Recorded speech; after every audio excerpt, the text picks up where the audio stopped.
UP के मुजफ्फरनगर में कामड़ road पर नीलम स्वीट्स के दुकानदार अरशद ने अपना नाम हटा लिया। तो आपको लगा होगा कि पूरे मुजफ्फरनगर में मुस्लिम दुकानदारों ने अपनी अपनी नेम प्लेट हटा ली है, लेकिन ऐसा नहीं है। महबूब स्वीट्स अभी भी महबूब स्वीट्स ही है। उस पर मोहम्मद महबूब का नाम भी चढ़ा है। इसी तरह दुकान के बैनर पर बड़े अक्षरों में प्रोफेसर ओवैस भी मौजूद हैं और रहमान टी स्टॉल भी दिख रहा है। आपका नाम? मेरा मुर्तजा नाम। आपका नाम? मोहम्मद गुलबार। क्या नाम है आपका? जहांगीर। आपका नाम? मेरा नाम नहीं है।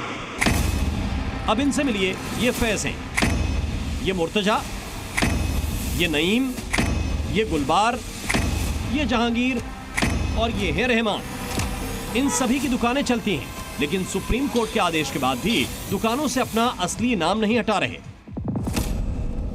और ऐसा इसलिए क्योंकि इन्हें लगता है कि अगर दुकानों से असली नाम हटाएंगे तो कहीं योगी इनका बजट तो नहीं बिगाड़ देंगे। अभी हमें डर है अगर कहीं बोर्ड हटाए फिर पुलिस परेशान करेगी, ये है बस, इसलिए बोर्ड लगा रखा है। अभी हाँ ऐसे कोई आदेश आई नहीं है कि आप लोग हटा दीजिए, लगाने के तो आए थे। फिर आके कुछ कहने लगे हैं पुलिस वाले तो डर तो लगेगा ही। तो अगर आदेश देंगे पुलिस? आदेश देंगे तो हटा देंगे, हमें तो कोई वो नहीं है दिक्कत। सुप्रीम कोर्ट के ऑर्डर आए कि इसे हटा दो। जो कल जो ऑर्डर आए हमने उस टाइम पे फिर इसे हटा दिया था।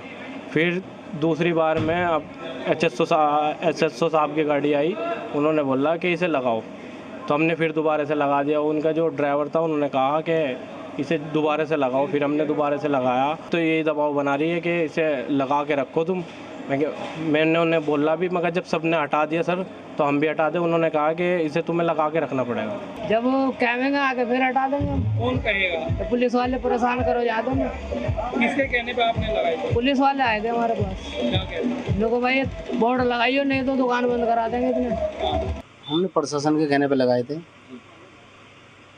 और सुप्रीम कोर्ट ने जो है अब मना कर दिया है। कहने लगे भाई ये कानून जो है वापस आ गया, तो जाहिर सी बात है अब जो है जैसे हमें ऑर्डर मिलेगा हम एकदम उतार देंगे उसको।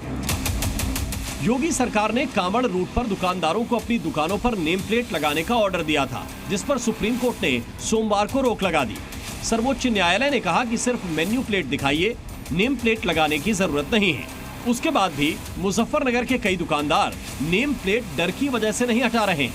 इनका कहना है कि जब तक प्रशासन नहीं कहता तब तक वो नेम प्लेट नहीं हटाएंगे। इन लोगों के मन में डर इस बात का है कि अगर नेम प्लेट हटाने पर बाबा की पुलिस भड़क जाए तो क्या होगा। मुजफ्फरनगर से अंकित मित्तल के साथ ब्यूरो रिपोर्ट, जी मीडिया। देखिए, अगर आपने ध्यान से सुना होगा तो एक मुस्लिम दुकानदार ने दावा किया इस रिपोर्ट में जो आपने अभी देखी कि सुप्रीम कोर्ट के आदेश के बाद उसने अपनी दुकान से नेम प्लेट हटा लिया था, लेकिन शाम को पुलिस आई और कहा कि नेम प्लेट लगा कर रखो। तो क्या सुप्रीम कोर्ट के आदेश को यूपी पुलिस ने दरकिनार कर दिया है? ये बड़ा सवाल है। चलिए, योगी किसका बजट बिगाड़ने में लगे हैं ये आप समझ गए होंगे, लेकिन यूपी में केशव प्रसाद मौर्य को लेकर दावा किया जा रहा है कि वो योगी का सियासी बजट बिगाड़ने में लगे हैं। इस दावे के पीछे दो बड़ी वजह हैं। इन वजहों को जानने के लिए आपको हमारी रिपोर्ट देखनी चाहिए। जो लोग उछल कूद करने का कुत्सित प्रयास कर रहे हैं, मुझे लगता है इनको दोबारा उछल कूद करने का अवसर ही नहीं मिल पाएगा। संगठन सरकार से बड़ा है, बड़ा था, बड़ा रहेगा। हमसे ज्यादा बोलने वाला, लड़ने वाला कोई नेता है क्या धरती पर? क्या केशव बिगाड़ेंगे योगी का सियासी बजट? इस सवाल का जवाब इन्हीं दो तस्वीरों में है। पहली तस्वीर आजमगढ़ की है, जहां यूपी के सीएम योगी मंडल स्तरीय समीक्षा बैठक कर रहे थे। दूसरी तस्वीर यूपी के डिप्टी सीएम केशव प्रसाद मौर्य और योगी सरकार में कैबिनेट मंत्री ओपी राजभर की मुलाकात की है, जिसे खुद केशव ने अपने सोशल मीडिया अकाउंट पर करीब 23 घंटे पहले शेयर किया। अब इन दो तस्वीरों का मतलब समझिए। सुहेलदेव भारतीय समाज पार्टी के अध्यक्ष और यूपी के पंचायती राज मंत्री ओपी राजभर को आजमगढ़ में सीएम योगी की बैठक में कल शामिल होना था, लेकिन इन्होंने सीएम की बैठक छोड़ दी और डिप्टी सीएम केशव से मिला। ये मुलाकात आधे घंटे तक चली। केशव और राजभर दोनों ओबीसी समुदाय से आते हैं। यूपी में राजभर और मौर्य वोट 4-4% है, इसलिए चर्चा चल रही है कि कहीं केशव ने योगी पर दबाव बनाने के लिए राजभर वाली पिक्चर तो रिलीज नहीं की। कहीं राजभर के जरिए ओबीसी नेताओं और कार्यकर्ताओं को योगी के खिलाफ लामबंद करने की तैयारी तो नहीं है। परसों स्वतंत्र देव पटेल जी से भी मिला, दया शंकर भाई से भी मिला, ब्रजेश पाठक जी से भी मिला और कल रात को भाई केशव मौर्य जी से भी मिला। हम सबसे मिलते हैं। अब उसको अगर कोई अपने अपने हिसाब से सोचे तो हम क्या कर सकते हैं। राजभर वही नेता है जो कुछ समय पहले तक खुद को यूपी में योगी के बाद सबसे पावरफुल बताते थे। ओम प्रकाश राजभर वहां कनेक्शन जोड़ा है। कहां जोड़ा है? गृह मंत्री और प्रधानमंत्री। उत्तर प्रदेश में सबसे बड़ा पावर कहां है? मुख्यमंत्री योगी आदित्यनाथ जी के यहाँ।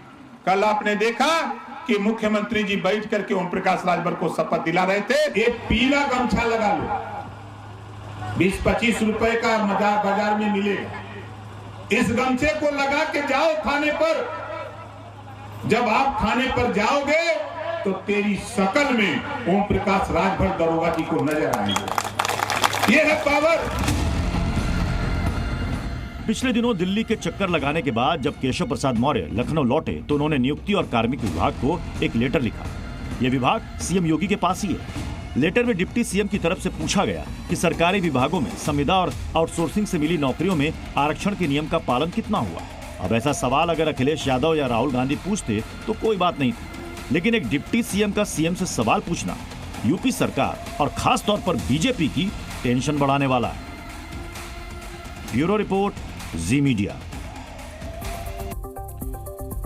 उत्तर प्रदेश में लोकसभा चुनाव हारे तो बीजेपी को कार्यकर्ता याद आए। जी, अब कार्यकर्ताओं के लिए उत्तर प्रदेश में बीजेपी आलाकमान दरिया दिली दिखा रहा है। 10 सीटों पर विधानसभा उपचुनाव से पहले पार्टी कार्यकर्ताओं को राज्य के निगमों और आयोगों में खाली पड़े पदों पर बिठाएगी। राज्य महिला आयोग, अनुसूचित जाति जनजाति आयोग, राज्य पिछड़ा वर्ग आयोग, राज्य खाद्य आयोग, प्रमुख यूपी गौ सेवा आयोग समेत कई आयोगों में इस समय 100 से ज्यादा पद खाली हैं। पहले चरण में 50 से ज्यादा पद भरे जाएंगे।